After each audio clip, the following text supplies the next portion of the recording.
Souvenirs et héritage pour une création mondiale et le ballet du Grand Théâtre de Genève. Irsan de Sidi Larbi Cherkaoui du 13 au 19 novembre au Grand Théâtre de Genève. Then First Think Later, une exposition festival qui rassemble les univers de la danse et de l'art contemporain, découverte dans un instant. The Woodies, c'est une folk enivrante et des voix cristallines, rencontre avec ses deux sœurs qui cartonnent sur les réseaux tout à l'heure. Cassimi vient de sortir son nouvel album, Teaser, en fin d'émission. La culture à Genève, c'est culte. Entre exposition et festival, Then First Think Later, une troisième édition qui continue de rassembler la danse et l'art contemporain. Moi, ce qui m'intéresse, c'est d'élargir la notion d'exposition à ce qu'on pourrait nommer une exposition vivante. On a dans l'exposition, dans les salles d'exposition, on a un gros programme de performance. Et c'est des moments où il est possible de voir des corps en mouvement qui sont donc pas des corps représentés comme en peinture, en sculpture ou au sein d'installations, mais c'est vraiment l'expérience et avec une grande proximité du corps en mouvement. Ils sont tout près, donc la dimension émotionnelle est très directe, sans filtre. Comme un pont entre ces deux temporalités, des partitions, celle des performances présentées durant la biennale. Avant d'avoir le geste, on a peut-être le trait ou des injonctions comme ça. Et on oscille entre le protocole, la méthodologie, la photo comme une sorte de tableau vivant ou encore l'archive. Alors là, par exemple, chez Marie-Caroline Nominal, il y a vraiment ces gestes qui sont, donc elle fait des silhouettes bâtons, et en fait, ces silhouettes sont très évocatrices. Au premier étage du commun, une grande installation. Dans tout l'espace, des os façonnés à la main par l'artiste habitent l'espace, rappelant l'importance du squelette pour développer des mouvements. On est dans une sorte de degré un peu zéro, très basique, presque archaïque, de la potentialité du mouvement. Et d'ailleurs, le titre Bone Scores annonce une utilisation de cette installation, puisque donc, il s'agit de partitions d'os. Donc en fait, tous ces éléments sont activés, manipulés par 3 performeuses dont on voit un montage vidéo dans l'exposition et dont nous présenterons la performance en live les 1er, 2 et 3 novembre à 16h. Des films et de nombreuses performances complètent ce programme bien chargé. Then First Think Later, c'est à vivre jusqu'au 10 novembre. Toutes les informations sont à retrouver sur le site de la structure de curation Artasperto. Annalie et Megan Woodger forment The Woodies. En pleine répétition sur la scène du Chat Noir, les deux sœurs préparent une tournée car il faut dire qu'elles ont le vent en poupe. Cette reprise du groupe The Cranberries, diffusée sur le réseau social TikTok il y a quelques mois, a fait le tour du monde.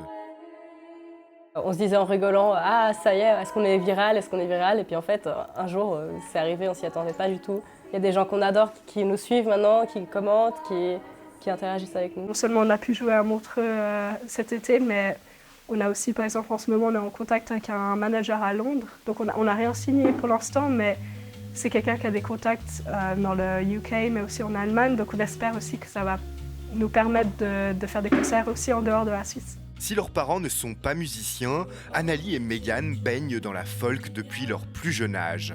Leur mère, d'origine irlandaise, les emmenait profiter des sonorités locales. Elle nous raconte souvent qu'avec Megan, on s'asseyait sur les mains parce que c'est vrai qu'on était assez timide, surtout quand on était plus petite, et on devait s'asseoir sur les mains pour éviter de juste se lever et danser dans tous les sens, tellement que c'était une musique qu'on adorait. À l'adolescence, les deux sœurs rencontrent Christophe Duc, qui leur enseigne la musique et qui deviendra leur manager et bassiste. Leur premier concert se fait dans le cadre d'un travail de maturité. J'avais rendu une feuille où je devais décrire mon projet, donc j'avais choisi d'organiser un concert et de composer 4-5 chansons.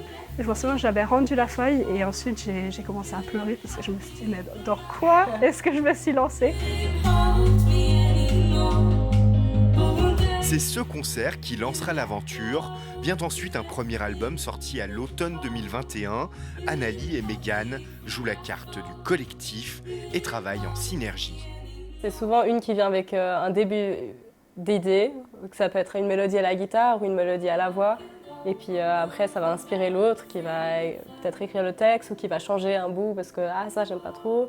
Harmoniser, et puis ça se construit petit à petit en mélangeant nos idées. Ou parfois, ça arrive aussi que la chanson est presque finie, et puis elle va me la montrer, et puis je dis change un mot. Et puis c'est bon. On l'a fait à deux. C'est ça, c'est notre chanson. Une complicité sur scène et dans la vie. On est en colloque ensemble, on travaille ensemble, on fait de la musique ensemble, et on a de la chance parce qu'on est souvent d'accord. Et ce qui est bien aussi avec le fait d'être sœurs, c'est qu'on est vraiment honnêtes l'une avec l'autre. Si on n'aime pas quelque chose, on va dire non, ça j'aime pas. On n'a pas peur de se faire du mal en fait. On se connaît et on s'accepte. La prochaine étape, un deuxième album. Si 11 titres sont déjà écrits, les deux sœurs se donnent le temps de peaufiner chaque détail. Et pour ceux qui ne veulent pas attendre, elles jouent déjà ces nouveaux morceaux à chacun de leurs concerts. Cassimi vient de sortir un nouvel album, Panache, comme une fusion entre son univers 60s et des sonorités des années 80. J'avais pas mal de morceaux juste guitare, voix ou piano-voix. Et au lieu de le répéter comme j'ai souvent fait avec un groupe et puis après on va l'enregistrer, là j'étais chez deux copains, Léonard Perso, Augustin Van Arx, qui ont un studio, un petit studio. Et puis le deal c'était vraiment on vient avec des morceaux où il n'y a rien, il y a juste ta voix et des accords. Et puis on va broder par-dessus. Je suis arrivé, j'ai enregistré ces bases.